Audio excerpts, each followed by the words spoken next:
Matemáticas primer grado. Bloque 1. 9. Existencia y unicidad 1. ¿Cómo probar hipótesis?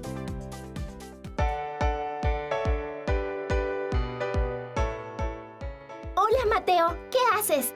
Hola, Emma. Quise trazar algunas rectas para medir sus ángulos con el nuevo transportador que mi mamá me compró, pero sin querer lo rompí. Ahora no sé cómo hacer para saber cuánto miden. No te preocupes. Te ayudo. Vamos a resolver el problema. Tracemos una línea y una transversal a esa línea formando la siguiente figura. Agreguemos letras a los ángulos. Ya sabemos que el ángulo A es igual al ángulo C porque son opuestos por el vértice. Pero ¿cómo lo podemos comprobar? Utilicemos el símbolo de ángulo. El ángulo A más el ángulo B es igual a 180 grados y forman un ángulo llano que mide 180 grados. También podemos escribirlo como una resta. 180 grados menos el ángulo A es igual a lo que mide el ángulo B. Por la misma razón, sabemos que el ángulo B más el ángulo C suman 180 grados. También podemos escribirlo como una resta. 180 grados menos el ángulo C es igual a lo que mide el ángulo B.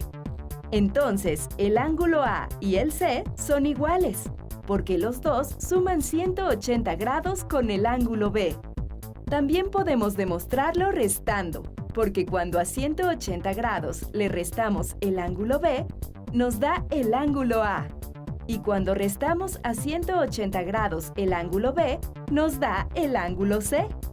Mira el resultado de estas restas.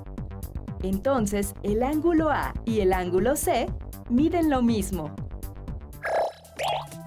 Analicemos otro problema. Tenemos un triángulo entre dos líneas paralelas. Nos dan la siguiente información y nos preguntan cuánto mide el ángulo X y el ángulo Y. Empecemos por averiguar cuánto mide el ángulo Y. Sabemos que la suma de estos dos ángulos será de 180 grados, porque es un ángulo llano. Entonces, solo vamos a restar 180 grados menos 130 grados y obtendremos el valor del ángulo Y. Entonces, el ángulo Y mide 50 grados. También hay otra forma de encontrar cuánto mide el ángulo Y. Prolonguemos el lado del triángulo para observar la transversal.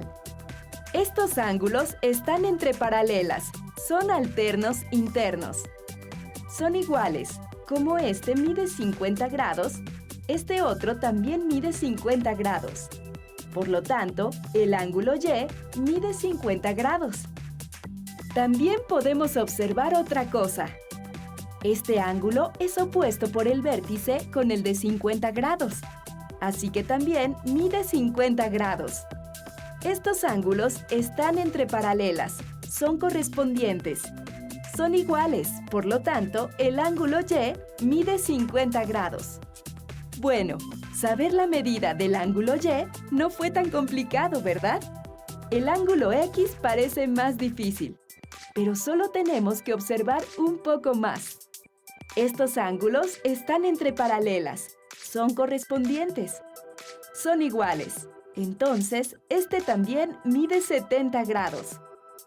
Estos ángulos son opuestos por el vértice, entonces son iguales. Y también mide 70 grados. Observemos este ángulo llano. Ahora solo tenemos que sumar la medida de los dos ángulos que ya conocemos. 50 más 70 igual a 120.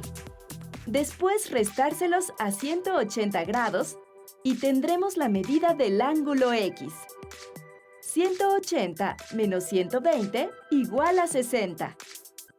Entonces, el ángulo X mide 60 grados. No fue tan difícil, ¿verdad, Mateo? No, ni tuve que usar el transportador. Ahora el problema es, ¿cómo le digo a mi mamá que rompí el que me compró? ¿Puedes explicarle que fue un accidente? Sí, seguro entenderá.